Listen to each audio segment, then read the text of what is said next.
Hello मित्रांनो, आपण पाहत आहे द्वितीय सत्रात परीक्षा सन 2024. विषय आहे भूगोल, इयत्ता 9वी. मार्क आहेत 40 मार्क. प्रश्न पहिला आहे, कंसात दिलेल्या पर्यायापैकी योग्य पर्याय निवडून विधाने पूर्ण करा. 1. भारताची प्रमाण वेळ ही टिंब रेखावृत्तावरून ठरवली जाते. खाली काही पर्याय दिलेले आहेत, त्यापैकी योग्य पर्याय निवडून तुम्हाला इथं भरायचं आहे. 2 आहे, उच्च शिक्षणाचे केंद्र असल्याने टिंब राहराचा विकास झाला. पुणे, मुंबई, नागपूर. 3 आहे, टिंब हा सर्वात जलद वाहतूक मार्ग आहे. रस्ते, जलमार्ग, हवाई मार्ग. सगळ्यात फास्ट काय? हवाई मार्ग ना, ते फास्ट जातं का नाही काही पण नेल्यावर त्याने. 4था प्रश्न आहे, टिंब हे धार्मिक स्थळ आहे. कोलकाता, तिरुपती, श्रीनगर. प्रश्न 2, खालील प्रश्नांचे एका वाक्यात उत्तरे लिहा. 4 मार्कांसाठी 4 प्रश्न आहेत. 1. जागतिक प्रमाणवेळ व भारताची प्रमाणवेळ यात किती फरक आहे? 2. स्वदेशी पर्यटन म्हणजे काय? 3. अंतर्गत व्यापार म्हणजे काय? अंतर्गत व्यापार म्हणजे आपल्या देशात करायचं. स्वदेशी म्हणजे स्वतःच्या देशात पर्यटन फिरायला जायचं, दुसऱ्याच्या देशात जायचं नाही. आणि 4था आहे, निर्यात व्यापार म्हणजे काय? निर्यात व्यापार म्हणजे आपल्याकडनं दुसऱ्या लोकांना आपण काय करायचं, माल द्यायचा, याला म्हणतात निर्यात. आता तुम्ही तुमची जी भाषा आहे ना, तुम्हाला जसं समजतं त्याच्यात बरोबर असं एका वाक्यात लिहायचं उत्तर. प्रश्न 3, खालील प्रश्नांची 2 ते 3 वाक्यात उत्तरे लिहा. 1. भांडवलशाही अर्थव्यवस्था म्हणजे काय ते लिहून या अर्थव्यवस्थेचा मुख्य हेतू कोणता ते लिहायचं. 2 आहे, 2 ते 3 वाक्यात उत्तर लिहायचे. तिन्ही प्रश्न सोडवायचे ते. प्रतिकूल व्यापार संकुलन म्हणजे काय?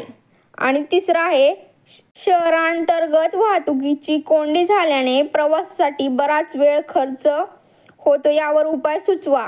आता इथे तुम्हाला सांगितलंय सुचवायला, मग तुमच्या मनाने जे वाटेल ना ते लिहायचं. प्रश्न 4, सुबक आकृत्या काढून योग्य त्या ठिकाणी नावे द्या. 1 आहे, अनुकूल व्यापार संकुलन. आणि 2 आहे, 1 कदम स्वच्छता की ओर, स्वच्छता भारत अभियान. हे एक ते काढायची आकृती. ब. खालील विधानांवरून पर्यटनाचे प्रकार ओळखा. 1. गोवा कार्निवल पाहण्यासाठी पोर्तुगाली पर्यटक गोव्यात आले होते. 2 आहे, नैसर्गिक चिकित्सा केंद्रात उपचारांसाठी जॉन व अमरला केरळात जावे लागले. 3. पुंडलिकरावांनी सहपरिवार 4 धाम यात्रा केली. 4 आहे, रामेश्वरी आपल्या मैत्रिणीसह हुरडा पार्टी व शेतीविषयी ज्ञान मिळवण्यासाठी गावाला जाऊन आली.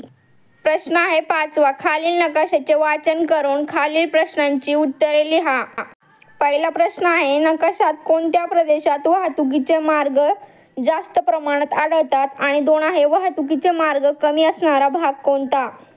हे नकाशा वगैरे आकृतीचे प्रश्न आहे ना, सोपे असतात. तिथंच उत्तर त्याचे दिले लगेच असतात, ते तुम्ही लगेच पाहू शकता. ब आहे, खालील तक्ता पूर्ण करा. वाहतुकीचे मार्ग, वाहतुकीचे साधन आणि वापर कशासाठी? पहिला आहे रस्ता मार्ग, ट्रक.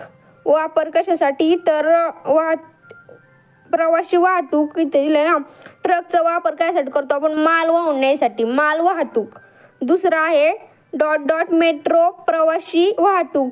तो काय आहे, तो रुळावर वापरला जातो आपण, त्या रुळावर चलते का नाही मेट्रो. 3 आहे जलमार्ग आणि वाहतुकीचे साधन काय आहे, तर बोट वगैरे, जहाज. प्रवासी वाहतूक. आता इथं काय दाखवलंय, पाईप आणि द्रवरूप पदार्थांची वाहतूक. पाईप वाहतुकीचा मार्ग काय आहे, वाहतुकीचे साधन पाईप आहे. आणि वाहतुकीचा मार्ग काय आहे, नळ्या. प्रश्न 6 आहे, खालील प्रश्नांची सविस्तर उत्तरे लिहा. कोणतेही 2 4 मार्कांसाठी आहे. 1. पर्यटनामुळे स्थानिक लोकांना रोजगार मिळतो, हे कारण स्पष्ट करा. 2 आहे, प्रदूषण एक समस्या. आणि 3 आहे, घाऊक व्यापार म्हणजे काय? उदाहरण लिहा. प्रश्न 7, खालील प्रश्नांची सविस्तर उत्तरे लिहा. कोणतेही 2 म्हणजे 4 मार्कांसाठी एक प्रश्न आहे. 1. पर्यटनासाठी जाताना कोणती पूर्वतयारी करावी लागते? म्हणजे फिरायला जाताना काय घेऊन जायचं ते सांगा. 2. वर्तमानपत्रांचा वापर संदेशवहनासाठी होतो, हे विधान स्पष्ट करा. आणि तिसरा आहे शेतकऱ्यांच्या दृष्टीने विपणनाचे महत्त्व लिहा. विपणनाचे महत्त्व सांगायचं आहे. हे भूगोलचा पेपर आहे ना, तुम्ही 40 पैकी 40 मार्क एकदम सहज पाडू शकता. फक्त आहे ना पॉईंट करायचे. आता एखाद्या प्रश्नाचं उत्तर लिहित आहे ना तर पॉईंट वाईज लिहायचं. आता समजा एक आकडा रोमन टाकायचा, 2 टाकायचा, 3 टाकायचा, असं पॉईंट वाईज उत्तर जर लिहिलं ना त्यांना कळतच नाही मार्क कुठं काटायचे. मग पूर्ण मार्क तुम्हाला दिले जातात. इथंच पेपर संपलेला आहे. तुमच्या मित्रांनाही शेअर करा. थँक्यू.